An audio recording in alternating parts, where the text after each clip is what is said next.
Malamig ang hangin noong gabing yon. Nakatanaw ako sa labas ng bintana habang naupo sa gilid ng kama. Ang mga ilaw sa kalsada ay nagmistulang bituin na hindi maabot at ang tunog ng mga sasakyan sa malayo ay tila musika ng kalungkutan. Sa gitna ng katahimikan, naramdaman ko ang bigat ng mga alaala namin ni Mark. Simula pa lang, alam kong hindi magiging perpekto ang lahat, pero ang puso ko, makulit, ayaw makinig sa utak. Pinili kong maniwala na kaya kong magmahal nang walang hinihinging kapalit. Kaya kong ipaglaban siya kahit lahat ay tumutol, kahit ang buong mundo ay nagsasabing mali.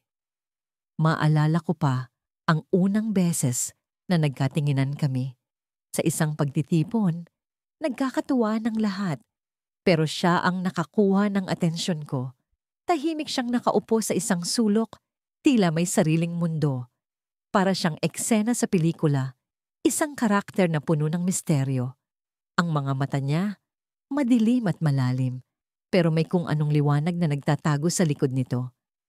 Hindi ko alam kung anong pwersa ang nagtulak sa akin, pero lumapit ako sa kanya. Nag-usap kami, at sa unang pagkakataon, naramdaman kong may connection kami. Simula noon, naging malapit kami. Araw-araw, pinipili kong ipakita sa kanya na narito ako, na handa akong maging parte ng buhay niya. Hindi ko na mabilang kung ilang beses kong tinawid ang ulan para lang makita siya. Kung ilang gabi akong naghintay sa labas ng bahay nila para lang masiguradong ligtas siya. Kung ilang beses kong sinakripisyo ang sarili kong pangarap para suportahan ang kanya. Pero habang tumatagal, unti-unti kong napansin na parang ako lang ang gumagalaw. Ako lang ang tumatawag. Ako lang ang nag-aabot ng kamay. Siya'y laging abala. Laging may dahilan. Sa tuwing nag-aaway kami, lagi akong humihingi ng tawad kahit hindi ko kasalanan. Lagi akong nagmumukhang desperado para sa isang bagay na, sa totoo lang, hindi niya kailanman ipinaglaban. Isang beses, sumama ako sa kanya sa isang reunion ng mga kaibigan niya. Akala ko magiging maganda ang gabi. Pero sa halip na ipakita niya sa kanila kung gaano kahalaga ang presensya ko sa buhay niya, para akong naging bahagi ng dekorasyon. Pinakilala niya ako bilang kaibigan. Kaibigan. Sa harap ng mga tao, parang wala akong halaga. Pero sa harap niya, ako ang unang tumatakbo kapag kailangan niya ng tulong. Hindi ko alam kung anong mas masakit. Ang nararamdamang pag-iisa kahit kasama siya, o ang pakiusap ng mga kaibigan ko na tigilan na siya. Maraming beses nilang sinabi sa akin na hindi na tama ang ginagawa ko, pero pilit kong binabaliwala ang lahat. Pinaglaban ko siya sa bawat argumento. Hindi niyo siya naiintindihan. Lagi kong sagot. Pero paano ko ipagtatanggol ang isang taong ni minsan hindi ako ipinagtanggol? Hanggang dumating ang gabi ng desisyon. Dumalo kami sa kasal ng kaibigan niya. Nakasuot ako ng pinakamagandang damit, umaasang kahit papaano. Makikita niya ang effort ko. Pero habang nasa reception, nakita ko siya. Nakikipag-usap, nakikipagtawanan, pero hindi sa akin. Sa isang babaeng hindi ko kilala. Ang pagtingin nila sa isa't isa, ang nangiti niya na hindi ko kailanman nakita. Sa tuwing kasama niya ako, lahat iyon ay parang punyal na bumaon sa puso ko. Sinubukan kong itago ang sakit. Hindi ko kayang magtanong. Baka sabihin niya lang na kaibigan din ng babae. Pero alam kong hindi. Hindi iyon simpleng tawa. May lalim, may emosyon. Hindi iyon tingin ng isang taong walang nararamdaman. At sa oras na yon, naramdaman ko ang isang bagay na matagal ko nang iniiwasan. Hindi ako kailanman naging sapat para sa kanya. Pag-uwi namin, sinubukan kong mag-usap. "Mark, mahal kita," sabi ko. Puno ng pag-asa na maririnig niya ang sakit sa boses ko. Pero ang sagot niya, isang malamig na alam ko. Walang katiyakan, walang init. Tuluyan na akong nabasag. Sa huling pagkakataon, nagtanong ako, "Pinaglaban mo na ba ako kahit minsan?" Hindi siya sumagot. Diretso siyang tumanaw sa labas ng bintana. Para bang wala akong sinabi. Sa katahimikang iyon, alam ko na ang sagot. Hindi na niya kailangang magsalita. Tumayo ako, kinuha ang bag ko, at walang salitang lumabas ng pintuan. Sa bawat hakbang, nararamdaman ko ang bigat ng bawat taon, bawat sakripisyo, bawat pangarap na itinaya ko para sa kanya. Sa wakas, dumating ako sa harap ng gate ng bahay niya. Tumigil ako, huminga ng malalim, at sa unang beses, hindi ako lumingon. Pero bago ako makalayo, may narinig akong pamilyar na boses. Hindi ko alam kung anong mas nakakagulat. Ang pagtawag niya sa pangalan ko o ang babaeng nakatayo sa likod niya, hawak ang kamay niya. Akala ko, pag-ibig ang magliligtas sa akin mula sa kawalan. Pero mali pala ako. Ang pag-ibig ay hindi palaging sagot. Minsan, ito ang tanong na hindi mo kayang sagutin. Pagkatapos ng lahat ng nangyari, hindi ko pa rin makakalimutan ang araw na yon. Umuulan ng malakas. Parang sinasabayan ng langit ang bigat ng nararamdaman ko. Nakaupo ako sa isang maliit na kafe, malapit sa opisina, nakatingin sa basang kalsada habang hinihintay siya. Lagi namang ganoon. Ako ang naghihintay, ako ang umaasa, ako ang nag-a-adjust. Pero hindi ko iyon iniinda. Para sa akin, mahalaga siya. Higit pa sa sapat ang dahilan para tiisin ang lahat. Dumating siya, basang-basa ang buhok at suot na jacket. Naglakad siya papunta sa akin, walang pag-aalinlangan, walang pagmamadali. Wala akong nakitang excitement sa mga mata niya. Hindi ko alam kung napansin niya ang nangiti kong pilit kong pinanatiling buo, kahit naramdam ko ang pagguho nito sa loob. Sorry, na-late na naman ako. Sambit niya habang tinatanggal ang jacket at inilalapag iyon sa upuan. Hindi ko na mabilang kung ilang beses ko nang narinig ang salitang sorry mula sa kanya. Pero lagi kong sinasabi sa sarili ko, ayos lang, mahal ko siya. Kaya kong tiisin ang lahat. Okay lang, sagot ko. Kahit hindi talaga okay. Napansin kong hindi siya tumingin sa akin. Abala siya sa pagkuha ng cellphone mula sa bulsa. Nagsimula siyang mag-scroll, mag-type, tumawa sa kung anong nakikita niya sa screen. Para bang nakalimutan niyang nandyan ako, nakaupo sa harapan niya, naghihintay ng kahit kaunting pansin. Hindi ko alam kung paano ko natitiis ang ganitong eksena tuwing magkasama kami. Alam kong may mali, pero lagi kong inuuna ang dahilan. Baka pagod siya, baka stressed, baka may iniisip. Lagi kong inuuna ang baka. Baka kailangan niyang yakap, baka kailangan niyang lambing, baka kailangan niya ako. Pero sa araw na yon, hindi ko napigilan ang sarili ko. Gusto kong malaman kung saan ako nakatayo sa buhay niya. Mahal mo ba ako? Tanong ko. Diretsahan, walang pasakalye. Para akong sumigaw sa gitna ng isang tahimik na silid. Napatingin siya sa akin, halatang nagulat, pero hindi siya agad sumagot. Mahal kita, sagot niya. Pero parang may kulang. Hindi ko maramdaman ang init, ang lalim, ang katotohanan sa mga salitang yon. Para bang sinasabi niya yon dahil kailangan niyang sabihin, hindi dahil gusto niyang sabihin. Kung mahal mo ako, bakit parang ako lang ang nagpapagod para sa relasyon natin? Tumulo ang luha ko. Hindi ko na napigilang ipakita ang sakit na matagal ko nang pilit ikinukubli. Bakit ako lang ang laging nagtatanong kung okay ka?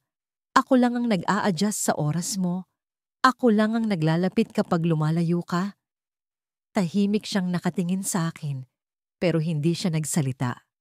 Gusto kong marinig ang paliwanag niya, ang dahilan kung bakit parang ako lang ang nagmamahal sa relasyon namin. Pero wala. Ang kawalan ng sagot niya ay parang isang malakas na sampal na nagpaalala sa akin ng matagal ko nang alam. Tumayo siya, iniwasan ang tingin ko, at kinuha ang jacket sa upuan. Hindi ko alam kung paano kita sasagutin. Sabi niya, malamig, parang wala siyang nararamdamang awa o pag-aalala sa akin. Sorry, pero hindi ko kayang ibigay ang hinahanap mo. Para akong nalunod sa sariling luha habang pinagmamasdan siyang lumabas ng kafe. Hindi man lang siya lumingon. Hindi man lang niya ako niyakap. Iniwan niya akong mag-isa, basang-basa ng ulan ng kawalan. Sa loob ng ilang minuto, nakaupo lang ako doon, parang estatwa, nakatingin sa pintuan na isinara niya. Tinitignan ko ang basang kalsada sa labas, ang mga taong nagmamadali sa ulan, ang mga kotse na naglalakbay sa kanilang sariling direksyon. Lahat sila may patutunguhan, pero ako ang iniwan sa lugar na walang hanggan, kung saan ang sakit ay paulit-ulit. Pag-uwi ko, natuklasan kong hindi lamang ang puso ko ang iniwan niyang basag.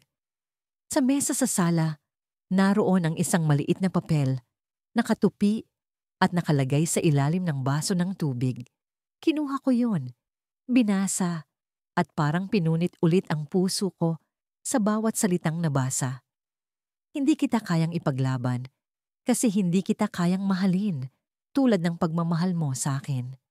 Pasensya na kung pinilit kong manatili kahit alam kong hindi ako para sa'yo. Sana matutunan mong mahalin ang sarili mo kasi hindi iyon natutunan ko para sa sarili ko.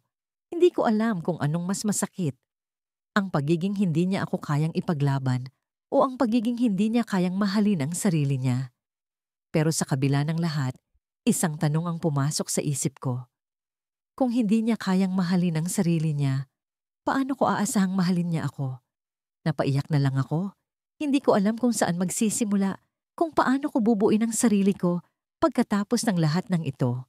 Pero isang bagay ang sigurado, hindi na ako ang parehong tao na naghintay sa kafe kanina. Ako ang babaeng pinaglaban siya sa lahat, pero iniwan niya ng walang laban. Ang ulan ay bumuhos ng mas malakas habang nakatayo ako sa harap ng pintuan ng bahay ni Adrian. Ang malamig na hangin ay pumipitik sa aking balat, ngunit hindi ko iyon inalintana. Nakasandal ako sa kahoy na pinto. Ang mga daliri ko ay nanginginig habang hawak ang kahon ng mga alaala na matagal kong itinago. Lahat ng ito, mga sulat, litrato, at maliliit na bagay na nagpapaalala sa akin kung paano ko siya minahal ng buo, ay handa kong iwanan sa kanya. Sa wakas, gusto ko nang tapusin ang parte ng buhay ko na paulit-ulit na nagsasabi na baka may pag-asa pa kami. Nakita ko ang liwanag mula sa bintana ng sala. Naririnig ko ang tawanan mula sa loob. Parang nagdiriwang siya habang ako, sa kabilang banda, ay basang-basa at wasak na wasak. Iniisip ko pa rin kung tama bang narito ako. Pero hindi ko na kayang magdalawang isip.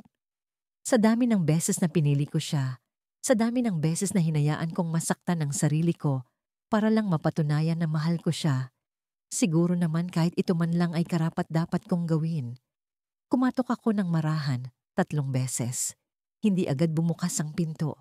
Naghihintay ako, nagkikibit balikat sa lamig. Ang mga mata ko ay palaging nakatingin sa kahon. Tila bawat piraso ng nilalaman nito ay sumisigaw ng kwento. Ang huling sulat na isinulat ko pero hindi ko na ipadala, ang tiket ng pelikulang magkasama naming pinanood, ang bracelet na binili niya para sa akin noong birthday ko.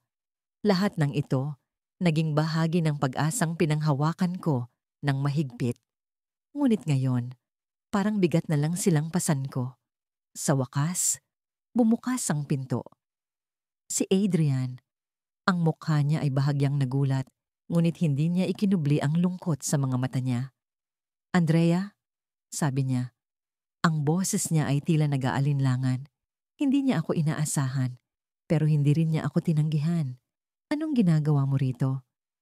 Huminga ako ng malalim bago tumugon. "Kailangan na nating mag-usap, Adrian. Hindi ko na kayang maghintay pa." Tahimik lang siya habang pinapanood akong pumasok. Ang init mula sa loob ng bahay ay mabilis na bumalot sa akin, ngunit ang bigat sa dibdib ko ay hindi nawala.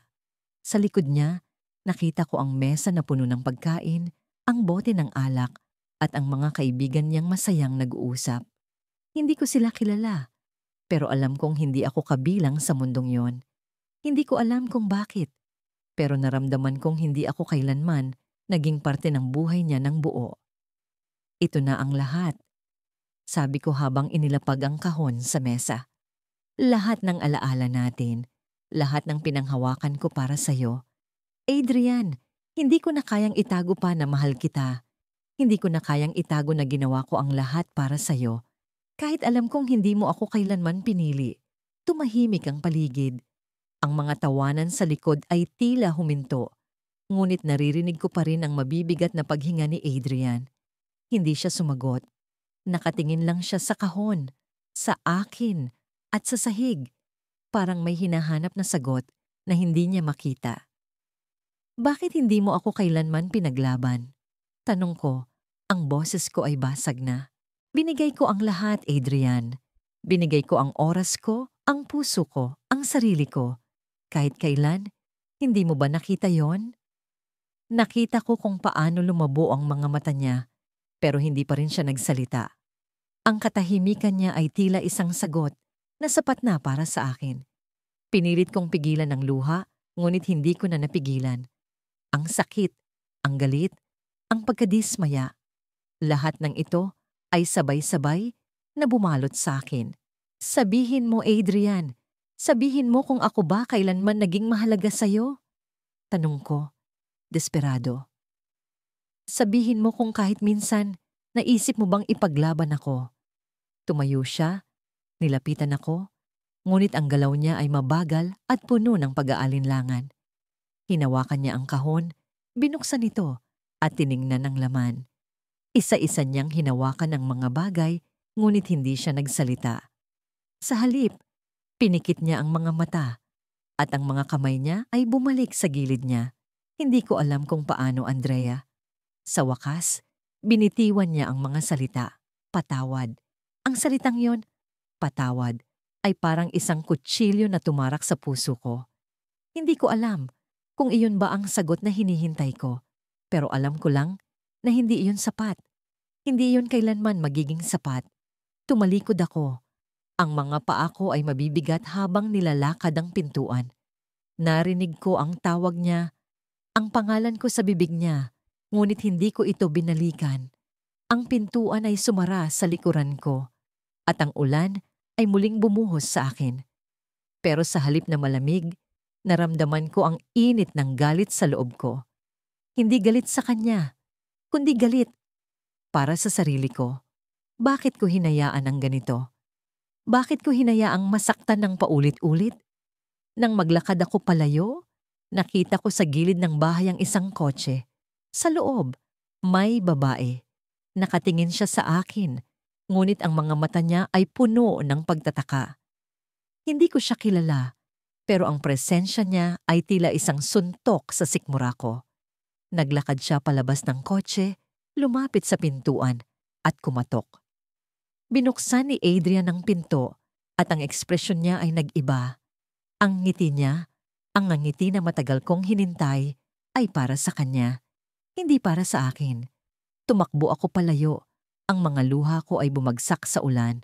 Sa bawat hakbang, naramdaman ko ang pagbitaw ko sa lahat. Sa wakas, alam ko na. Hindi niya ako kailanman pinaglaban dahil may ibang siyang pinipili. Hindi ko akalaing magtatapos ang gabing yon ng ganoon. Sa kabila ng lahat ng paghihirap, pag-iyak at pag-asa, akala ko'y may pagkakataon pa kaming maayos ang lahat. Pero mali pala ako. Naglalakad kami sa kahabaan ng makipot na kalsadang yon. Tahimik ang paligid, maliban sa tunog ng mga yapak namin sa basang semento. Kakatapos lang umulan at malamig ang hangin na tila tumatagos sa balat ko. Si Jiro, ang taong minahal ko nang higit pa sa sarili ko, ay nasa tabi ko. Pero parang ang layo niya, parang hindi ko na siya maabot. Pagod na ako, biglang sabi niya. Basag ang katahimikan. Tumigil ako sa paglalakad at tumingin sa kanya. Nakayuko siya, halatang inaaninag ang lupa. Pero hindi ko alam kung iniwasan ba niya ang mga mata ko o sadyang ayaw niya lang tumingin. Pagod ka?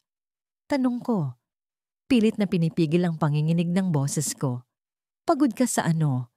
Sa akin? Sa atin? Hindi siya sumagot agad. Nakakabingi ang katahimikan na sumunod.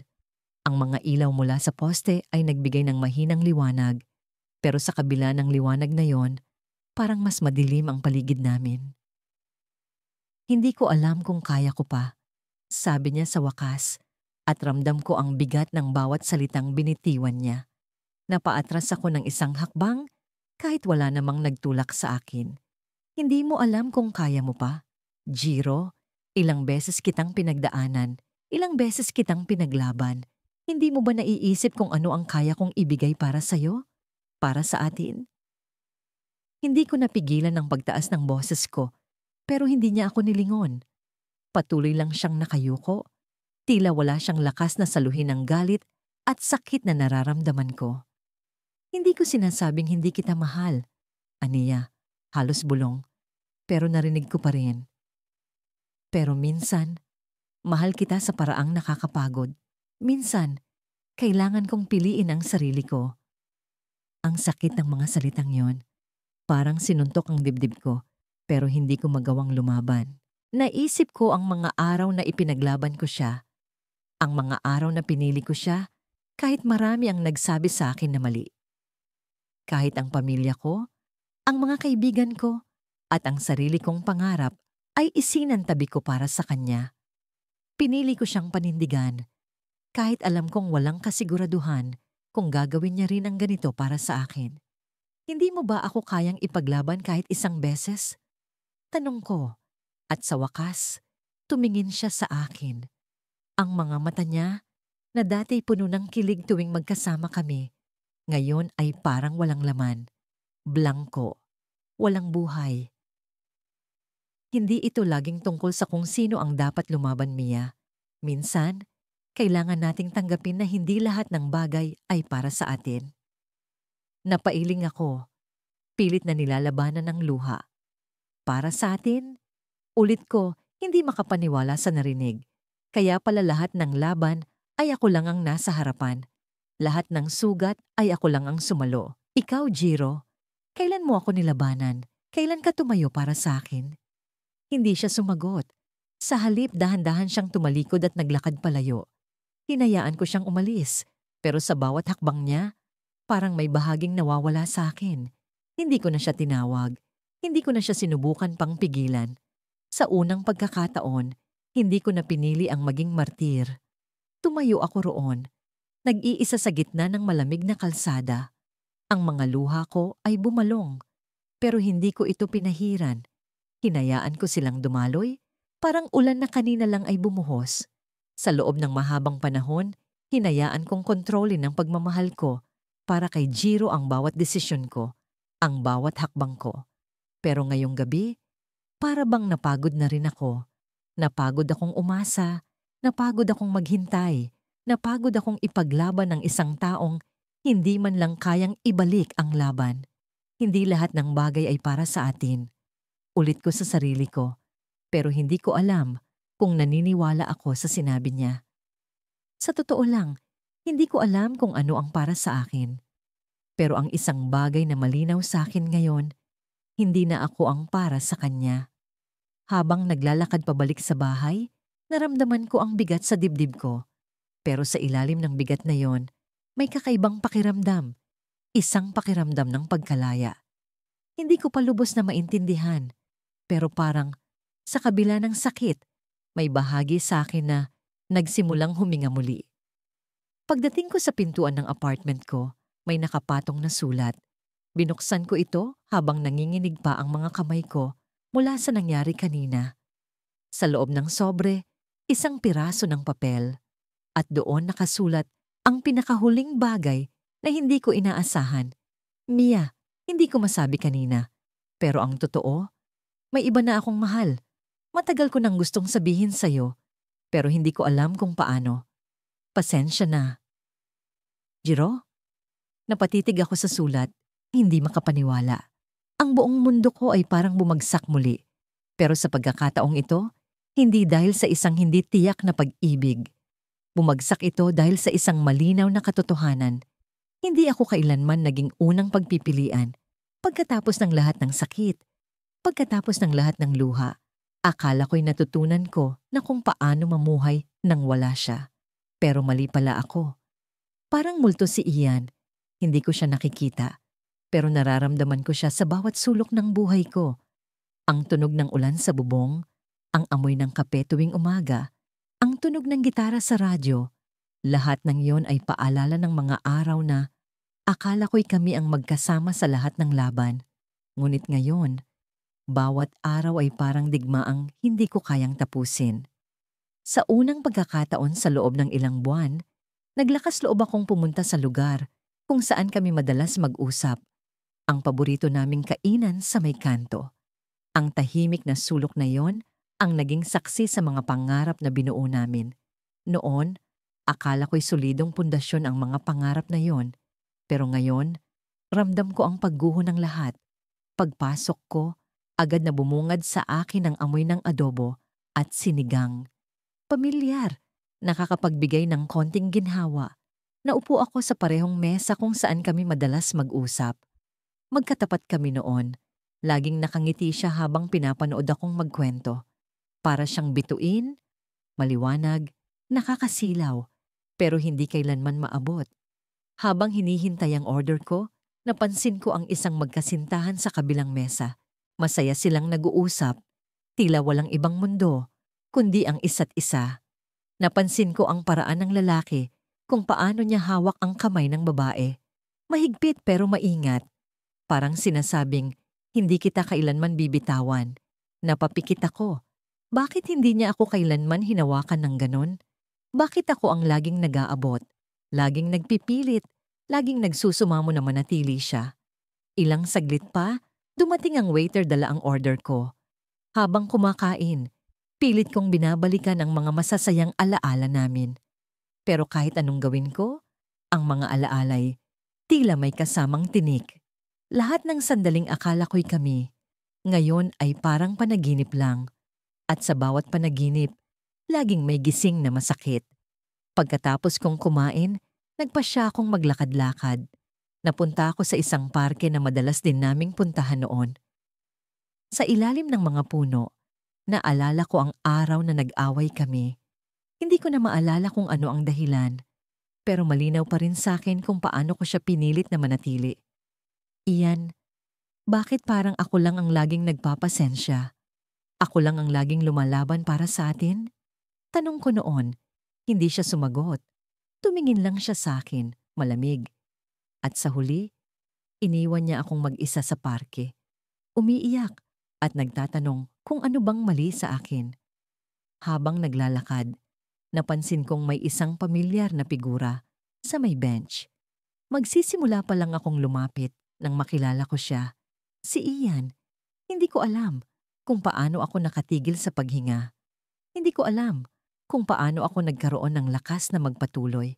Pero naglakad ako papunta sa kanya, tila hinahatak ng isang hindi maipaliwanag na puwersa. Nang mapansin niya ako, nagulat siya. Ikaw? Tanong niya. Halatang hindi inaasahan ang pagkikita namin. Tumango ako. Pilit nang umingiti, kahit ramdam kong nanginginig ang mga kamay ko. Oo, ako. Kumusta? Ngumiti siya ng bahagya, pero hindi ko mahanap ang init na dati kong nakikita sa mga mata niya. Maayos naman. Ikaw? Eto, buhay pa naman. Sagot ko, pilit na nagbibiro pero ramdam ko ang bigat ng bawat salita. Naupo ako sa tabi niya. Hindi ko alam kung tama bang ginawa ko yon, pero wala na akong pakialam. Gusto kong malaman kung may natitira pa sa amin. Tahimik kaming dalawa. Walang salitang kayang punan ang distansya sa pagitan namin. Hanggang sa ako na ang nagtanong, Ian, bakit hindi mo ako ipinaglaban? Napatingin siya sa akin. Halatang nabigla sa tanong ko. Pero hindi siya umiyak. Hindi siya nagalit. Hindi siya nagbigay ng paliwanag. Sa halip, tumingin siya sa malayo at sinabi, hindi ko alam kung paano. Hindi ko alam kung kaya ko. Ang sakit ng sagot niya. Parang sinuntok ang puso ko ng lahat ng katotohanan na matagal kong tinatakasan. Hindi niya ako ipinaglaban dahil hindi niya ako kayang ipaglaban. Hindi niya ako kayang piliin. Tumayo ako. Hindi na kayang pigilan ang mga luha. Ian, lahat ginawa ko para sa'yo. Pinaglaban kita sa pamilya ko, sa mga kaibigan ko, sa sarili kong takot. Pero ikaw, kahit minsan, hindi mo man lang ako pinili. Kahit minsan hindi mo man lang ako ipinaglaban, tumayo rin siya. Pero hindi siya lumapit.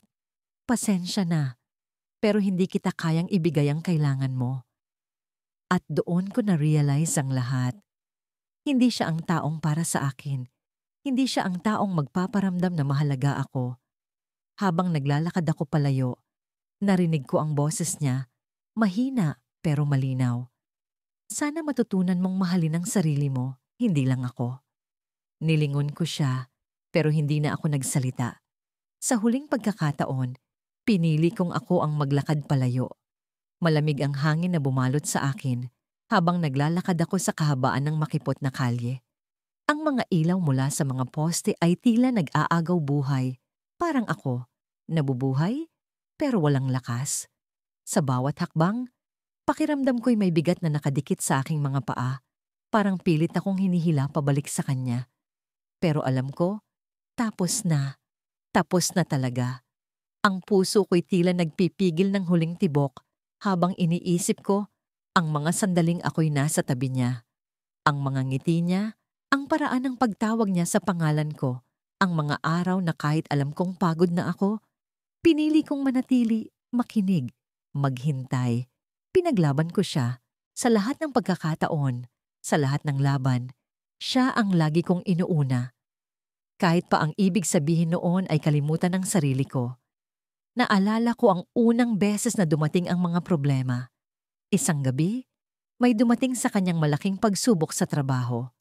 Walang pag-aalinlangan, sumugod ako sa bahay niya. Dala ang paborito niyang kape at ang mga salitang alam kong magpapagaan sa kanyang pakiramdam. Hindi siya nagsalita noong una. Tumingin lang siya sa akin.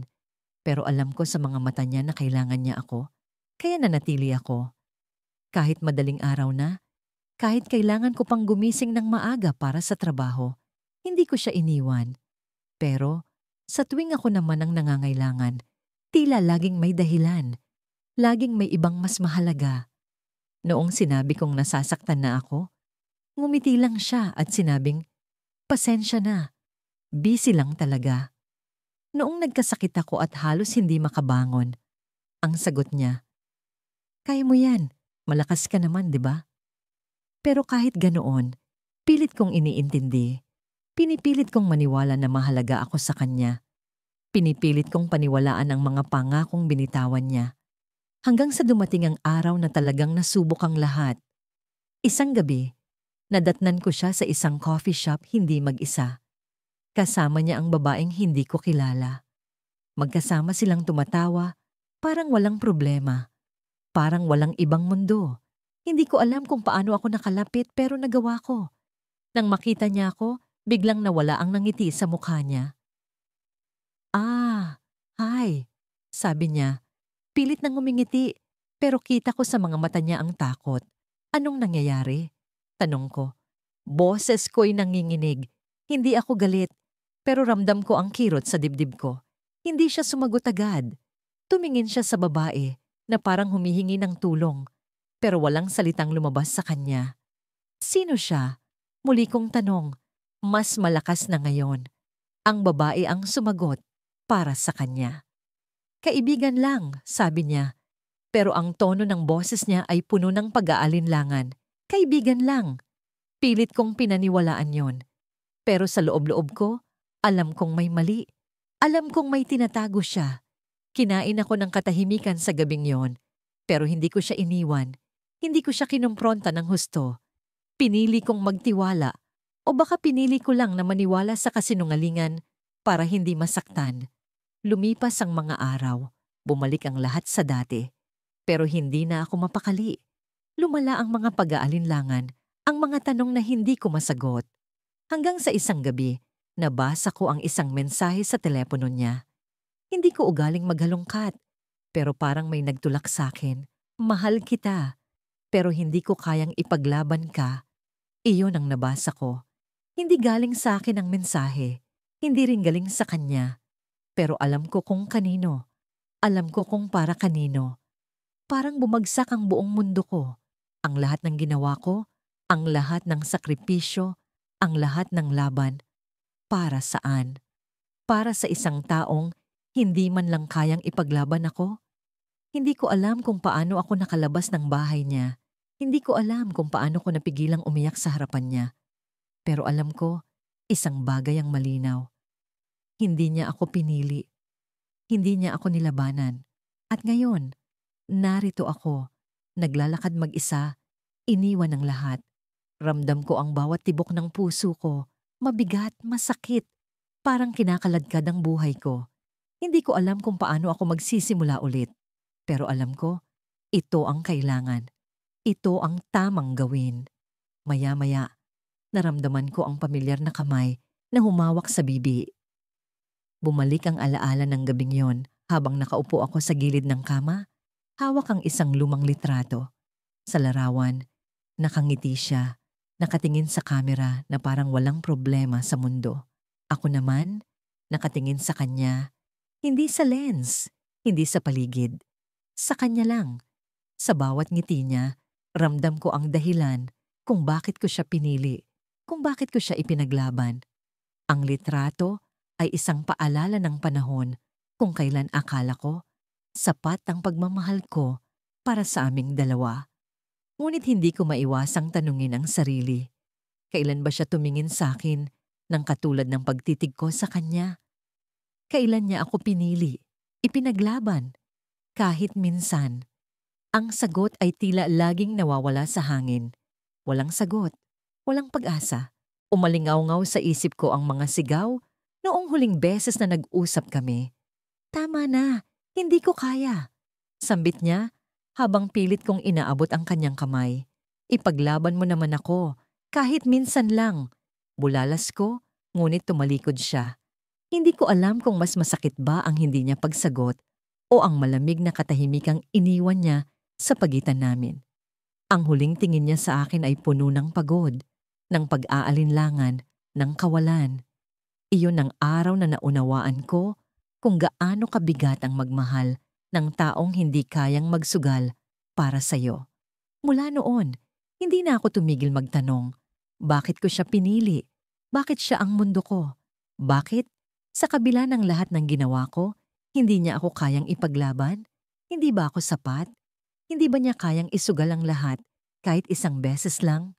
Sa bawat tanong, ang sagot ay tila laging bumabalik sa akin. Hindi ko siya mahal ng tama. Mahal ko siya sa paraang makasarili, sa paraang binibigyan ko siya ng responsibilidad na punan ng mga kakulangan ko, at sa paraang hindi niya kailanman kayang tumbasan. Tumingala ako, pilit na pinipigilan ng luha. Ayoko nang umiyak para sa isang taong hindi man lang magawang lumingon pabalik. Pero minsan, ang sakit ay parang dagat. Hindi mo mapipigilan ang pag-agos. Sa bawat alon, nararamdaman ko ang bigat ng bawat alaala, bawat pangako, bawat sandali kung saan akala ko kami ang magkasama sa laban ng buhay. Ngunit sa katotohanan, nag-iisa lang pala ako. Hindi ko napansin na dumilim na ang kalangitan. Ang mga ilaw sa labas ng bintana ay tila mga mata na nakatingin sa akin, hinuhusgahan ang kahinaan ko. Tumayo ako. Binalikan ang mga lumang kahon sa ilalim ng kama. Isa-isang inilabas ko ang bawat alaala, mga sulat, mga tiket, mga piraso ng buhay na pilit kong kinolekta para sa aming dalawa. Ngunit sa bawat bagay na hawak ko, naisip ko, ako lang ang nagtipon, ako lang ang nag-ingat, ako lang ang nagbigay ng halaga. Hanggang sa natagpuan ko ang isang bagay na hindi ko inaasahan. Isang maliit na kahon na hindi ko maalala kung kailan ko inilagay doon. Binuksan ko ito nang may kaba sa dibdib. Sa loob, isang kwintas na may pendant na hugis puso. Ang pendant ay may ukit. Sa'yo lang. Hindi ko alam kung bakit, pero biglang bumagsak ang mga luha ko. Sa kabila ng lahat, sa kabila ng sakit, may bahagi sa akin na gustong maniwalang kahit papaano, minahal niya ako. Kahit sandali, kahit saglit. Ngunit kasabay nito, may napansin akong papel na nakatupi sa ilalim ng kahon. Dahan-dahan kong binuklat ito at doon ko natagpuan ang sagot sa tanong na matagal ko nang kinikimkim. Alam kong hindi kita kayang tumbasan. Alam kong hindi ako sapat para sa pagmamahal na binigay mo. Pero hindi ko kayang ipilit ang sarili ko sa isang laban na hindi ko kayang panindigan. Paumanhin, pero hindi kita kayang ipaglaban. Hindi dahil hindi kita mahal, pero dahil alam kong masakit para sa'yo ang patuloy na magmahal ng isang taong hindi kayang sumugal para sa'yo. Napatigil ako, napaupo, pilit na inuulit ang mga salitang yun sa isip ko. Hindi ko alam kung ang sakit ba ay dulot ng pag-amin niya o ng katotohanang matagal ko nang alam ang sagot, pero pinili kong baliwalain.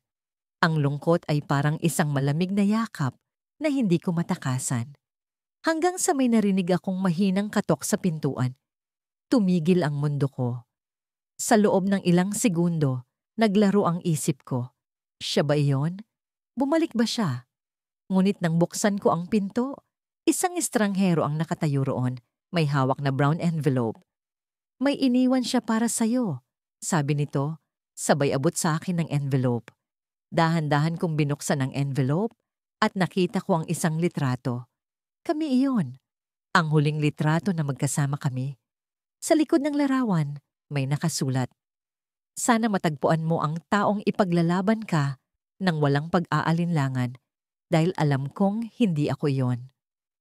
Nabitawan ko ang litrato, kasabay ng pagbitaw sa huling piraso ng pag-asang iniingatan ko. Ang mundo ko ay biglang naging tahimik, malamig, walang kulay. Sa wakas, naintindihan ko na hindi ko siya kailanman nawala dahil hindi ko siya kailanman tunay na hawak. Sa bawat pagdaan ng araw, unti-unti kong nararamdaman ang malamig na distansya sa pagitan namin ni Liam. Sa simula'y akala ko'y simpleng stress lang mula sa trabaho niya, kaya't ginawa ko ang lahat para magbigay saya sa mga araw niya. Nagluluto ako ng paborito niyang ulam kahit pagod na ako sa opisina. Pinapadalhan ko siya ng mga simpleng sulat na may mga salitang nagpapalakas ng loob. Lagi akong naroroon. Palaging handang umalalay. Palaging handang ipaglaban siya laban sa sarili kong pagod at panghihina. Pero sa bawat yakap na ibinigay ko, sa bawat ngiti na sinubukan kong ipinta sa harap niya, tila may pader na bumabangon sa pagitan namin. Hindi ko maintindihan, hindi ko matanggap. Mahal ko siya, at sa tingin ko'y mahal din niya ako. Pero bakit ganoon? Bakit parang ako lang ang gumagalaw?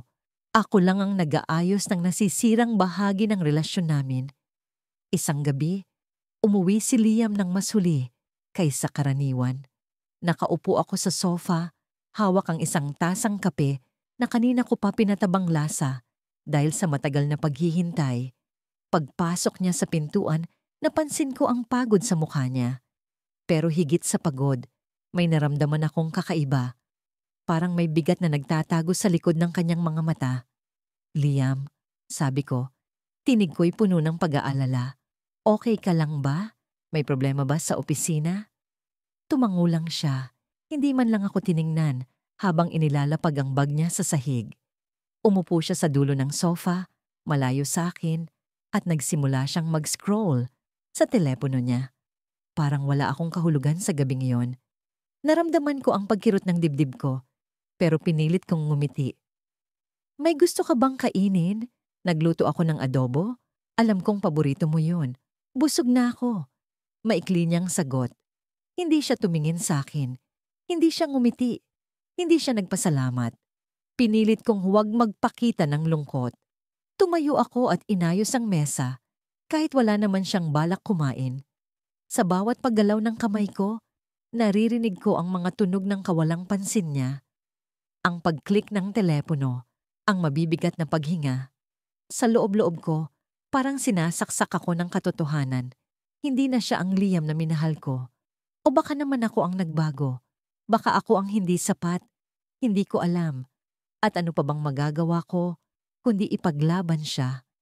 Liam. Muli kong tawag. Lumapit ako sa kanya. Umupo sa tabi niya. Parang ang bigat ng pakiramdam mo. May nangyari ba? Ayoko namang makita kang ganito. Sabihin mo sa akin, iparamdam mo naman na kailangan mo ako. Sa wakas, tumingin siya sa akin. Pero ang tingin niya'y hindi puno ng pagmamahal o pasasalamat. Puno ito ng pagod. Hindi lang mula sa trabaho, kundi mula sa akin. At sa sandaling iyon, naramdaman ko na parang sinuntok ang puso ko. Alam mo, Hindi lahat ng bagay kailangan mong ayusin. Hindi lahat ng problema mo ako ang sagot. Malamig niyang sabi. Natigilan ako. Parang napako ang katawan ko sa sofa. Ang mga salitang binitiwan niya'y parang panaksak na tumama sa bawat bahagi ng pagkatao ko. Ako ba ang problema? Ako ba ang pabigat? Pero paano? Sa lahat ng ginawa ko? Sa lahat ng sakripisyo ko? Paano ako naging problema? Hindi ko alam kung paano ako nakapagpalipas ng gabing yon. Hindi ko alam kung paano ako nakatulog sa tabi niya. Kung paano ko pinigil ang mga luha ko habang naririnig ang mahinang paghinga niya. Siguro'y pagod na rin ako. Pagod na sa paulit-ulit na tanong sa sarili ko kung mahal pa ba niya ako, kung may halaga pa ba ang ginagawa ko. Kinabukasan, nagpasya akong maglinis ng kwarto. Gusto kong gumawa ng kahit ano para maibsan ng bigat sa dibdib ko. Isa-isa kong inayos ang mga gamit niya, mga damit, laptop, mga papeles. Hanggang sa may napansin akong maliit na envelope sa ilalim ng isang folder. Hindi ko alam kung bakit, pero parang hinila ako ng envelope na yon. Binuksan ko ito at bumungad sa akin ang isang liham. Ang liham ay hindi para sa akin. Ang pangalan ng ibang babae ang naka-address sa ibabaw. At habang binabasa ko ang mga linya, unti-unti kong naramdaman ang pagguho ng mundo ko. Ang bawat salita'y punong-puno ng damdaming hindi niya kailanman ipinakita sa akin. Mahal niya ang babaeng ito. Ipinaglaban niya ito. Ibinigay niya ang lahat nang hindi niya kailanman naibigay sa akin. Nagkulong ako sa banyo, hawak ang liham. Hindi ko alam kung dapat ko ba siyang harapin. Hindi ko alam kung dapat ko ba siyang tanungin. Ang alam ko lang, hindi ko na kayang ipaglaban ng isang taong hindi kailanman ipinaglaban ako. At sa huling pagkakataon, tinanong ko ang sarili ko, kaya ko pa ba? Kaya ko pa bang magpanggap na sapat ako? Sa sandaling iyon, narinig ko ang tunog ng pintuan. Umuwi na si Liam. Napatingin ako sa salamin. Kita ko ang namamaga kong mga mata. Pero bago pa man ako makalabas ng banyo, narinig ko ang isang bagay na nagpahinto sa akin. May kausap siya sa telepono at ang pangalan na binanggit niya ay ang parehong pangalan na nasa liham. Miss Kita, bulong niya sa telepono, malambing, puno ng damdamin. Huwag kang mag-alala, matatapos din to. Pipiliin kita, pipiliin kita. Tumayo ako sa likod ng pinto, hindi gumagalaw. Sa unang pagkakataon, naramdaman ko ang sagot sa matagal ko ng tanong. Hindi niya kailanman ako pinili. Hindi kailanman ako naging una sa puso niya. At ngayon, alam ko na ang katotohanan. Ngunit ang tanong, ano ang gagawin ko sa liham? Nagising ako nang bigla sa tunog ng kanyang halakhak. Naramdaman ko ang hapdi na parang kutsilyong unti-unting bumaon sa dibdib ko. Sa isip ko, may pag-asa pa. Siguro, sa pagkakataong ito, ako naman ang pipiliin niya. Sa loob ng maraming taon, umasa ako sa bawat ngiti niya, sa bawat sulyap, sa bawat galaw na akala ko'y may kahulugan. Pero ngayong naririnig ko siyang tumatawa kasama ang ibang babae, unti-unti akong nagigising sa realidad na tila ako lang ang naniniwala sa kwento naming dalawa. Pinilit kong ngumiti. Nasa gilid ako ng silid, tahimik na nakaupo. Tinatanaw siya mula sa malayo. Hindi niya ako napansin, pero sanay na ako. Parang isang anino lang ako sa buhay niya. Lagi niyang naroon kapag kailangan niya ng kausap, ng karamay, ng tagapagligtas. Pero kapag tapos na ang lahat, nawawala na ako sa larawan. Para bang isa lang akong panandaliang saglit na hindi mahalaga. Aliana, halika, tawag ni Mia, ang kaibigan naming dalawa. Napatingin ako sa kanya. At kahit mabigat ang mga paa ko, lumapit ako. Hindi ko alam kung bakit ako pumapayag, pero parang may magnet sa kanya na laging humihila sa akin. Sa mesa kung saan siya nakaupo, kasama niya ang babaeng tumatawa kanina, si Lila. Maganda si Lila, malaanghel ang mukha, at ang bawat galaw niya ay puno ng kumpiyansa. Hindi ko maiwasang ikumpara ang sarili ko sa kanya. Ano nga ba ang meron siya na wala ako? Uy, Aliana, si Lila pala. Kaklase ko nung high school. Hindi mo ba siya nakikilala? Tanong ni Mia habang nangungumiti sa akin. Ngumiti rin ako, pero pilit. Nakipagkamay ako kay Lila, habang ang mga mata ko ay palihim na tumingin kay Liam, ang lalaking minahal ko ng buong puso. "Hi," sabi ni Lila. Magiliw na nakangiti, pero hindi ko siya masyadong napansin. Ang buong atensyon ko ay nasa kanya. Kay Liam. Nakasandal siya sa upuan, maluwag ang ngiti, habang ang mga mata niya ay nakatuon kay Laila. Hindi ko alam kung bakit, pero parang may bumagsak na piraso ng mundo ko sa sandaling iyon. "Aliana," biglang tawag ni Liam. Napatingin ako sa kanya at kahit papaano, may bahaging tumalon sa puso ko. Tinawag niya ako. Napansin niya ako. Pero ang sumunod niyang sinabi ay parang hangin na nagpatumba sa lahat ng inaasahan ko. "Pwede ba kitang tulungan?" Gusto ko sanang tanungin si Lila kung pwede ko siyang i-date. Pero baka awkward kung ako ang magtanong. "Ikaw na lang kaya?" Tanong niya. Casual ang tono. Na para bang wala lang. Pero sa akin, ang bawat salita ay parang dagok. Isang suntok na walang humpay sa puso ko. Nanigas ako. Hindi ko alam kung paano sasagot. Tiningnan ko ang mga mata niya. Naghahanap ng kahit anong pahiwatig na nagbibiro lang siya. Pero seryoso siya. Seryoso siyang humihingi ng tulong sa akin para makuha ang atensyon ng ibang babae. Ang babaeng hindi ako. "Ah, sige," sagot ko. Kahit pilit ang ngiti sa labi ko. Hindi ko alam kung bakit ko siya pinapayagan. Siguro dahil sanay na akong magbigay. Sanay na akong ipaglaban siya. Kahit pa ang laban na yon ay hindi para sa akin. Tumayo ako. Pinilit ang mga paa kong umusad papunta kay Lila.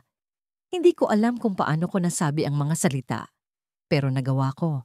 Narinig ko ang sarili kong nagtatanong kung interesado si Lila kay Liam. Ngumiti siya. At sa sandaling iyon, parang alam kong tapos na ang kwento ko. Hindi na ako kailanman magiging bahagi ng mundo niya. "Oo naman." "Bakit hindi?" sagot ni Laila, puno ng excitement. Bumalik ako kay Liam, dala ang sagot na alam kong ikatutuwa niya.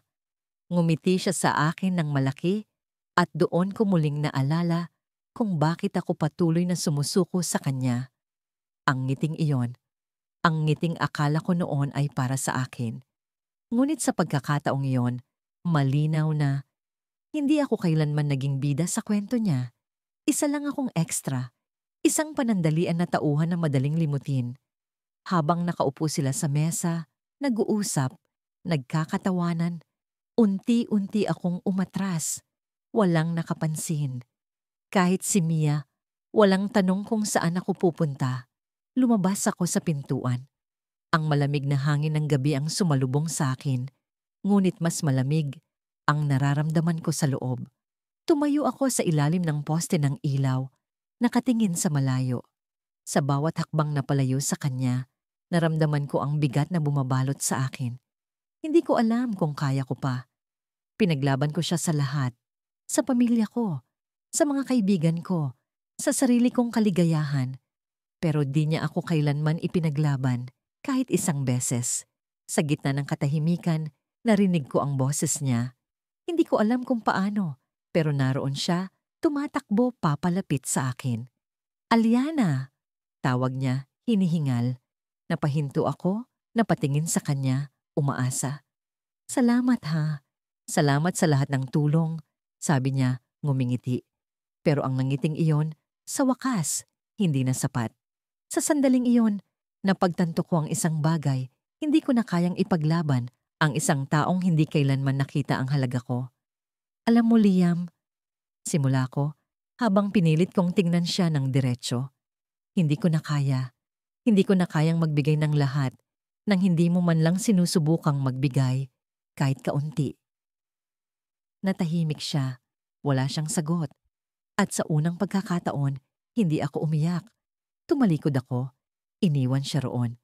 Napagtanto ko, ang laban na ito ay hindi kailanman para sa akin.